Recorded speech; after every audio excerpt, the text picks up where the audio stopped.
Hello everyone, welcome back to my YouTube channel commerce Vidya. Start करते हैं question number 11। 10 question हमारे already uploaded है। Detailed चीजें मैंने आपको बताई इंक्लूडिंग न्यूमेरिकल्स, वो सारे अच्छे से पढ़ लेना। अगर कोई नया आया है इस चैनल पे तो पहले 10 क्वेश्चन को रिवाइज कर लेना, उसके बाद क्वेश्चन नंबर 11 पे आना, which is meaning of central bank and what are its functions. Central bank क्या होता है, उसके क्या क्या काम है, बड़े ध्यान रखना। अगेन मैं बोल रहा हूं, ये सीधा नहीं आएगा, ये आएगा स्टेटमेंट की फॉर्म में। तो आपको पता होना चाहिए कौन सा फंक्शन वहां पे लग रहा है। ये मत सोचना रोहित सर ने 11 नंबर क्वेश्चन कराया था मीनिंग ऑफ सेंट्रल बैंक, वो तो आया ही नहीं। फंक्शन बोले तो वो तो आया ही नहीं, आ कुछ और ही गया। वो फंक्शन को पढ़ना है, वो फंक्शन को जब रिवाइज करोगे then you will get to know. वो फंक्शन को रिवाइज करना आपका काम है, उसको देखना कि किस तरीके से इंप्लीमेंट करना है, वो आपका काम है। वो बताऊंगा मीनिंग, तब आपको क्लैरिटी मिल जाएगी। वो स्टेटमेंट जो लिखी होगी वहां से आपने समझना है कि इसमें फंक्शन लग कौन सा रहा है, इसमें कौन से फंक्शन की बात हो रही है। अगर ये पता लग गया तो क्लैरिटी आपको अपने आप मिल जाएगी। ठीक है, चलो स्टार्ट करते हैं। Central bank. Central bank is an apex body, apex मतलब बहुत पुरानी body, that control, regulates and direct the entire banking and monetary structure of the country. India's central bank is Reserve Bank of India, established in 1935. Central bank वो bank है जो पूरे banking system को regulate करता है, monetary transactions को handle करता है। मतलब सारे बैंकों का बैंक इज सेंट्रल बैंक।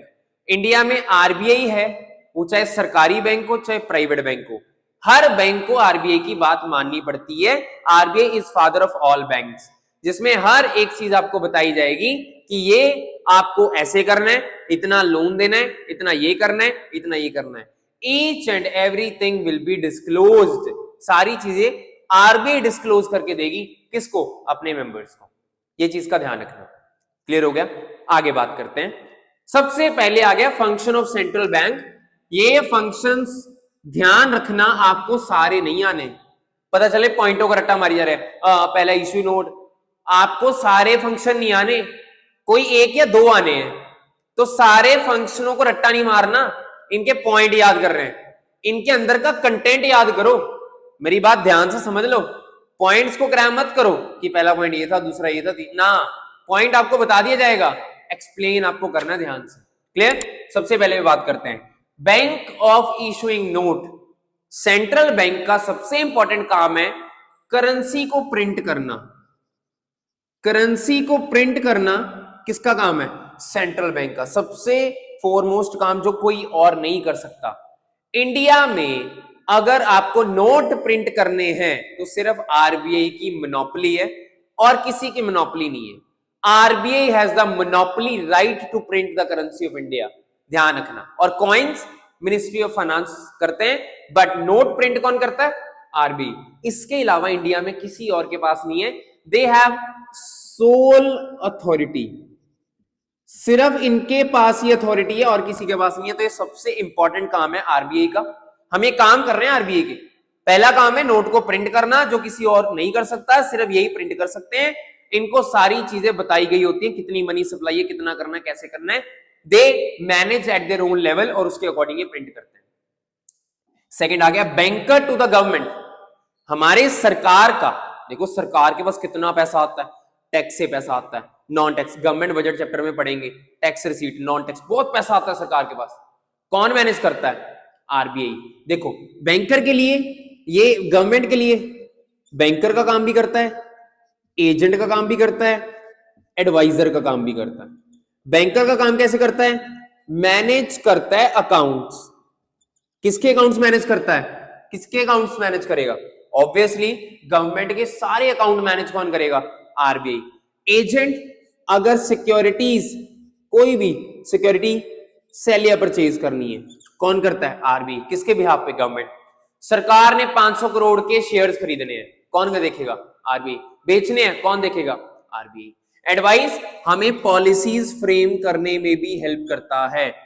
बहुत सारी पॉलिसीज, मॉनेटरी पॉलिसी, बहुत सारी पॉलिसी सरकार बनाती है, इन्फ्लेशन पे, डिफ्लेशन पे, वो सब कौन बताता है? आरबीआई बताता है कि पॉलिसी को ऐसे बनाओ, ये पॉलिसी को ऐसे बनाओ। मतलब गवर्नमेंट किस पे डिपेंड है?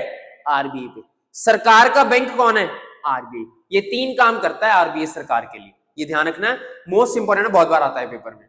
फिर आ गया bankers bank and supervisory role. मैंने बताया था ना, फादर ऑफ ऑल बैंक्स, सारे बैंक्स का फादर है, सारे रूल्स रेगुलेशंस फॉलो करवाता है, एक्सेप्ट करता है डिपॉजिट, इवन लोन्स भी देता है कमर्शियल बैंक को। सुपरवाइजरी रोल है, चेक करता है कोई बैंक गलत तो नहीं कर रहा, कोई ऐसा तो नहीं है सीआरआर नहीं जमा करवा रहा, कोई ऐसा तो नहीं है रेगुलेशन नहीं कर रहा, कोई ऐसा तो नहीं लोन एक्स्ट्रा दे रहा है, चाहे वो प्राइवेट हो चाहे सरकारी हो। सारे बैंक्स को सुपरवाइज करना किसका काम है? आरबीआई का। आरबीआई प्रॉपर्ली सुपरवाइज करेगी, हर बैंक को देखेगी कौन क्या दिक्कत कर रहा है। मैंने बताया फादर ऑफ ऑल बैंक्स, फिर आपने रूल्स रेगुलेशन फॉलो करवाए, और फिर एक्सेप्ट करता है डिपॉजिट और लेंड करता है मनी।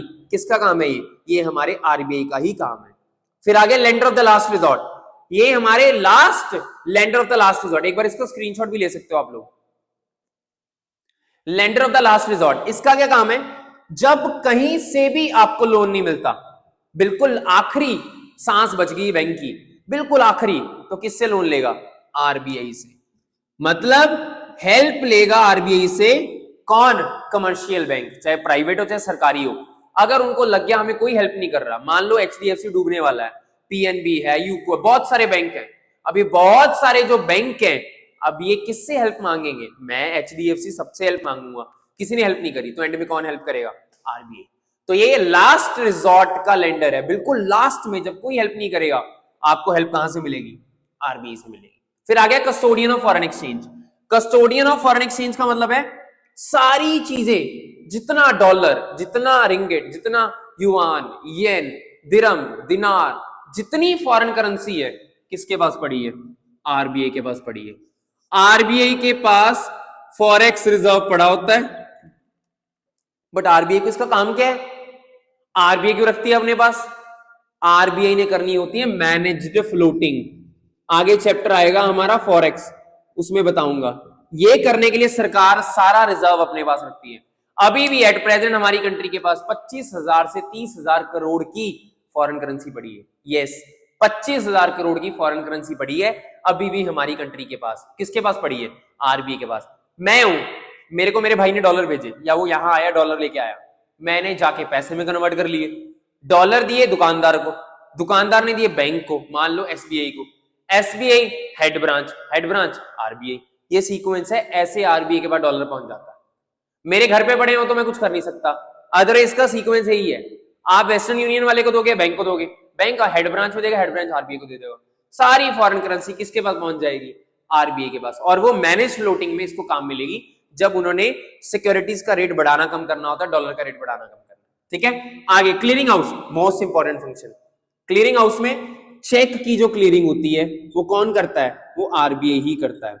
आपको पता होगा चेक को क्लियर होने में 3-4 दिन लग जाते हैं, 3-4 दिन से पहले चेक क्लियर नहीं होता, बट अगर एसबीआई का चेक एसबीआई में लगाओगे तो 1 दिन में क्लियर हो जाएगा।